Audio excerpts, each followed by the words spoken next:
amical. Bien sûr, les sujets internationaux, à la fois ce qui se passe dans la région, les grands problèmes du monde. Nous avons abordé la coopération économique, puisque le président a des idées très précises sur les domaines dans lesquels la France et l'Algérie doivent amplifier encore leur coopération, et puis de manière générale les relations politiques. Et j'ai été frappé par en particulier d'abord la gentillesse de son accueil, l'appréciation extrêmement positive qu'il porte sur nos relations et le fait qu'il se souvient absolument de tout.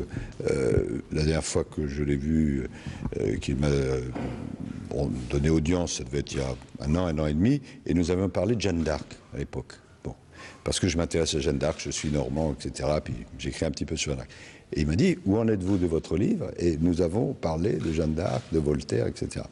Donc, ce qui me frappe, c'est à la fois, en tant que président de la République, le message de volonté de développer vraiment dans tous les domaines les relations, le partenariat d'exception entre la France et l'Algérie, et puis aussi l'acrité de sa pensée sur tous les sujets. Nous sommes les uns et les autres extrêmement déterminés dans notre lutte contre le terrorisme, puisque le terrorisme est un danger qui menace tous les pays, que ce soit en Europe, que ce soit dans cette région du monde, que ce soit en Afrique, dans tout le monde.